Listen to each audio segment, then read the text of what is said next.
আসসালামু আলাইকুম বন্ধুরা, কেমন আছো? আলহামদুলিল্লাহ, আশা করছি সবাই ভালো আছো।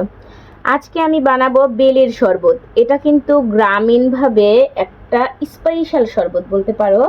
গ্রামের মানুষ এটা অনেক পছন্দ করে, শহরের মানুষ পছন্দ করলে কি হবে, কারণ এটা শহরে অ্যাভেলেবল পাওয়া যায় না, পেলেও সেটা ভালো হয় না।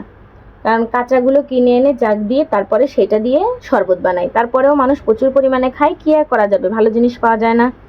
তো যাই হোক, আজকে আমি বেলের শরবত বানাবো। কি করে শরবতটা বানাবো সেটাই তোমাদেরকে দেখিয়ে দেবো।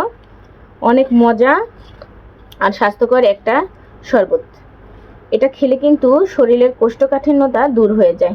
এখানে একটু পড়ার পরে ফেটে গিয়েছিল, এই জন্য আমি এই অংশটা বাদ দিয়ে দিলাম। বাদ। এখানেও একটু সমস্যা, এটাও নেব না, এটাও বাদ।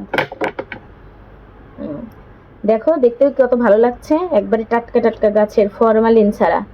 এরকম আসলে পাওয়াই যায় না, এরকম জায়গায় বসে যে এরকম পাকা ফরমালিন ছাড়া ফল পাবো আমি ভাবতেও পারি নাই।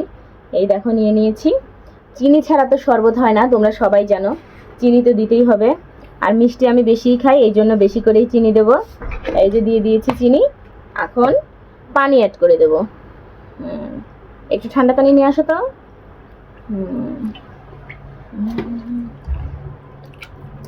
এটা ব্লেন্ডারে দিলে হয় কি, ব্লেন্ডারে দিলে এর যে বিচির অংশটা আছে এটা কিন্তু একদম গলে যায়, আর বিচিটা কিন্তু একটু তিতা তিতা লাগে।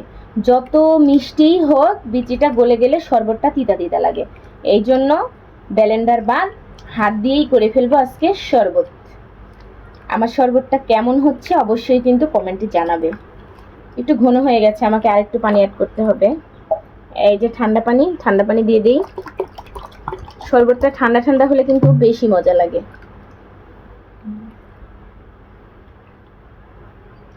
এটা একটু ছানতে হবে, কারণ এখানে বালু বালু ভাবটা রয়ে গেছে।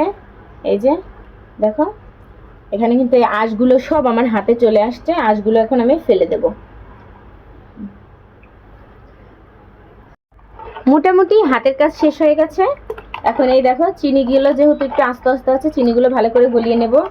দেখতেও কত সুন্দর, ভালো লাগছে, লোভনীয় লাগছে। যে জিনিস দেখতে সুন্দর লাগে সে জিনিস নাকি খেতেও ভালো লাগে। আমার শাশুড়ি আমাকে প্রায় সময় বলে। আলহামদুলিল্লাহ, আমি অবশ্যই খেয়ে তোমাদেরকে বলবো যে এটা কেমন মজা হয়েছে।